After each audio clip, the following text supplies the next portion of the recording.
avec l'intelligence divine, combattez l'intelligence Thanatos.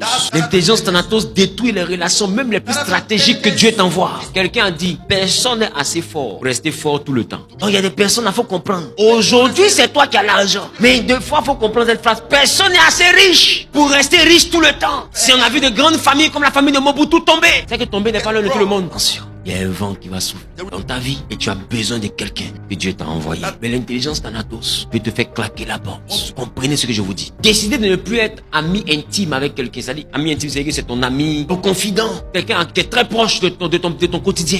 Un peu comme c'est ton proche. C'est-à-dire que vous êtes tout le temps ensemble, il a accès à ta maison et tout. Si tu ne veux plus de ça, il y a une façon de partir. Il y a une façon de couper l'amitié entre toi et ta camarade. Il y a une façon d'arrêter. Vous n'êtes pas obligé de finir dans la guerre. Ne vous divisez pas, séparez-vous. La séparation est divine. Il y a des gens qui sont avec toi pour un temps, mais qui ne doivent plus être avec toi pendant un temps, parce que tu vas les revoir dans un autre temps. Si vous vous divisez, les revoir sera compliqué. Abraham s'est séparé de Lot, mais Lot s'est divisé d'Abraham. Abraham s'est séparé de Lot, mais Lot s'est divisé d'Abraham. C'est Abraham qui a dit séparons-nous. Mais sinon, dans l'intelligence Thanatos de Lot s'est divisé. Et c'est parce que Abraham avait l'intelligence de Dieu que quand lui s'est séparé, le jour où Lot a eu des problèmes, Abraham a pensé à Lot. Mais Lot même, c'est même pas que les anges qui sont arrivés chez lui, c'était à cause d'Abraham. Quand l'ange lui a dit de sortir, Abraham regardait la ville qu'on est en train de détruire. Ma question, si on détruit ta ville et qu'on te dit de fuir et que tu sais que tu as un seul parent sur la terre qui habite dans une autre ville, quand tu fuis dans quelle direction? Dans la direction de chez ton parent. Tu sors par la porte qui mène à chez lui. Mais l'autre prend ses affaires, il sort par une autre porte. Parce que pour lui, Abraham n'est plus quelqu'un pour lui. Et bizarrement, quand l'autre sort de Sodome et Gomorrhe, Abraham n'a plus de nouvelles de l'autre jusqu'à ce qu'on passe à autre chose. C'est à partir de là que Abraham et l'autre se sont perdus de vue de façon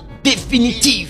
Mais c'est l'autre qui est le mauvais. Parce que quand tu fuis de Sodome là, toi tu sais où Abraham habite. Mais Abraham ne sait plus où toi tu habites. Donc toi tu peux retrouver Abraham. Mais c'est Abraham qui ne peut plus te retrouver. Or ce qu'il ne sait pas, c'est parce qu'Abraham a prié que Dieu l'a épargné. Parce que Dieu dit, quand Abraham insistait, qu'il voyait que Abraham se souciait pour Lot. Parce qu'en réalité c'est Lot qui était le problème. Comment Abraham fait pour avoir une intelligence qui pense à quelqu'un qui ne pense pas à lui? Tu ne penses pas à Abraham, oh Abraham lui pense à toi. Et pour lui, il s'était divisé d'Abraham. Mais devant là-bas, c'est qu'elle allait le frapper et venir poser question à Abraham. Ceux de qui tu te sépares, de fois sont la solution à ton futur problème. Ou bien ceux qui sont séparés de toi, de fois tu es la solution à leur futur problème. Maintenant imaginez si Abraham n'avait pas l'intelligence de Dieu. Et puis Abraham disait, pourquoi t'es où? On dit à Sodome. Y'a quoi? La chérie, j'ai Abraham, c'est que je m'apprête à faire. Le péché de Sodome est monté jusqu'à moi. Je suis descendu pour détruire la ville. Abraham a dit, vous, quand vous rentrez dans la ville, là, le premier couloir à gauche, là, il y a une maison qui a portail gris. Assurez-vous que personne ne fuit là-bas.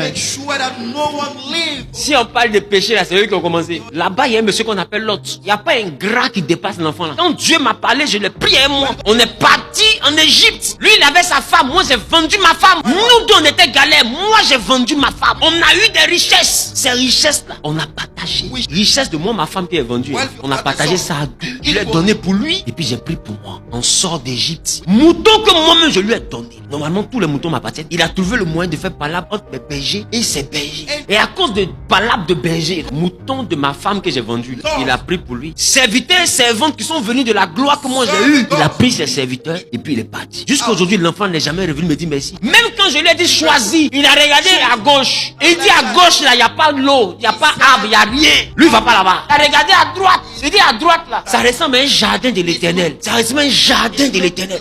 C'est-à-dire qu'il y a les arbres, il y a l'eau.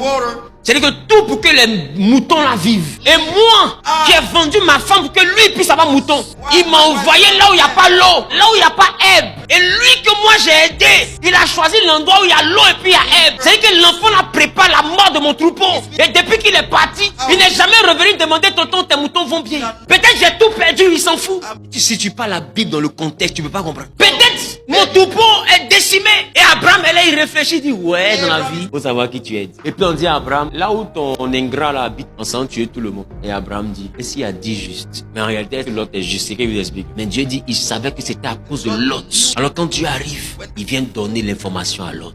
À cause d'Abraham. Quelqu'un qui était prêt à détruire Abraham. Ce qu'il vient d'expliquer là, c'est pas ton sorcier qui est là. Normalement, tu aurais dû dire, fermez bien sa porte. Assurez-vous qu'il meurt le premier. Et Dieu, il sauve Lot. À cause d'Abraham, Lot ne repart pas vers Abraham. Il s'en va dans une autre direction. Et il disparaît pour toujours. Quelqu'un à qui Abraham a fait du bien en vendant sa propre face. Ne sois pas le Lot de ta génération. Don't be the Lot of your generation.